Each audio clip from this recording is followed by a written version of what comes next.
Himachal Pradesh high court में CPS की नियुक्तियों के संवैधानिक दर्जे पर बुधवार को बड़ा फैसला आया है। हाईकोर्ट ने सीपीएस कानून निरस्त कर दिया है। इसके तहत सीपीएस को दी जा रही सभी सुविधाओं को खत्म कर दिया गया है।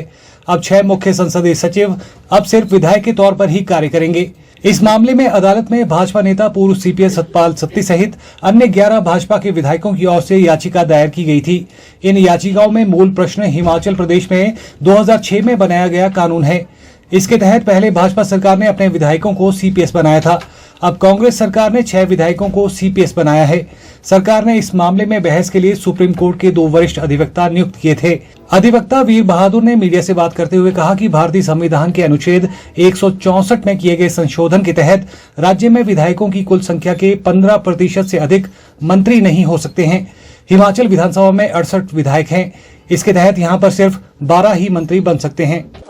देखिए कि जैसे बहुत लंबे समय से सबको इंतजार था कि जो सीपीएस की नियुक्तियां हैं उन्हें हाई कोर्ट में चैलेंज किया गया था बाय रिट ऑफ मैंडेमस के माध्यम से, और आज उसका फैसला आया है और फैसला हमारे पक्ष में आया है। कोर्ट ने माना है कि जो एचपी पार्लियामेंट सेक्रेटरीज 2006 एक्ट जो था वो मेंटेनेबल नहीं है, और कोर्ट ने इसमें इमीडिएटली सरकार को ये आदेश दिए हैं कि जब ये मेंटेनेबल है और ये असम की जजमेंट जो बिमलोंगशु रॉय के साथ जो सुप्रीम कोर्ट की जजमेंट है उससे फुली कवर्ड है, तो कोर्ट ने चीफ सेक्रेटरी को अभी आदेश दिए हैं कि फोर्थ विद इनकी सारी फैसिलिटीज़ को विड्रॉ कर दिया जाए, चाहे वो गाड़ी है चाहे वो बंगला है, और सारी चीज़ें जो सारी फैसिलिटीज़ इनसे छीन ली जाएँ।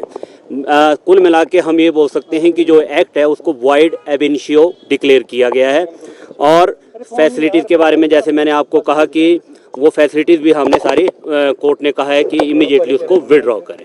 यानी कि 6 सीपीएस को क्या विधायकी बरकरार रहेगी? जो विधायकी वाला प्रश्न है, देखिए हमने उसको चैलेंज किया था। जो डिस्क्वालिफिकेशन एक्ट है 1971 का, उसको हमने सेक्शन 3 को अपनी क्वेश्चनिंग उसकी मांगी थी, परंतु अभी जजमेंट जैसे अभी कोर्ट में सुनाई गई है, जजमेंट अभी अपलोड होनी है। जैसे ही जजमेंट अपलोड होती है उसको हम स्टडी करेंगे और उसमें देखेंगे कि डिटेल में जजमेंट में क्या जो कोर्ट ने हेल्ड किया है, फर्दर फिर हम आप लोगों से रूबरू होंगे। देखिए जैसे मैंने पहले कहा कि जो एक हमारे हिमाचल में Himachal Pradesh parliamentary secretaries 2000 act, जिसको कोर्ट ने कहा है कि इसको बनाने की पावर ही नहीं थी, ये अनकॉन्स्टिट्यूशनल था। कोर्ट ने इसको वॉइड एब इनिशियो डिक्लेयर किया है, तो जब ये एक्ट खारिज हो गया तो इसका मतलब आप इनकी नियुक्तियां नहीं कर सकते थे।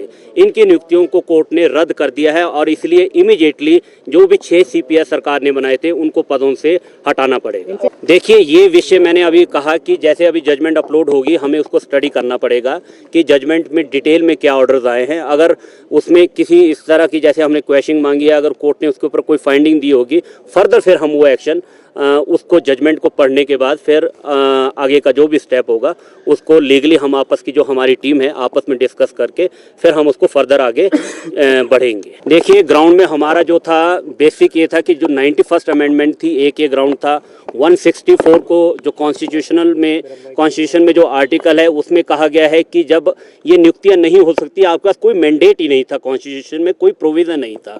जिस हमने शुरू में जैसे आप लोगों को ज्ञात होगा कि हमने डिप्टी चीफ मिनिस्टर और इन सारों की नियुक्तियों को चैलेंज किया था, परंतु फिर बाद में हमने वो प्रेयर्स हटा दी थी डिप्टी चीफ मिनिस्टर को लेके। फिर हमारा मेन थ्रस्ट था कि जो ये नियुक्तियां हैं सीपीएस की, चीफ पार्लियामेंट्री सेक्रेटरीज की, इनको बनाना है वो संविधान में कहीं पर भी इंगित नहीं है।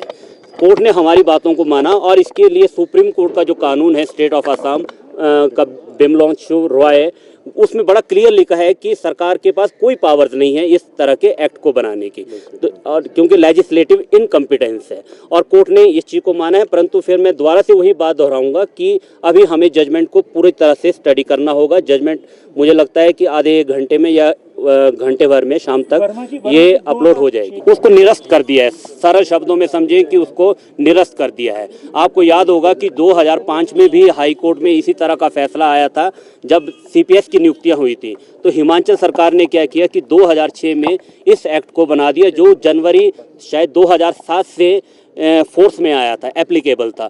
तो आज कोर्ट ने उस एक्ट को ही निरस्त कर दिया है, तो इसलिए ये सारी की सारी नियुक्तियां जो है वो रद्द मानी गई है।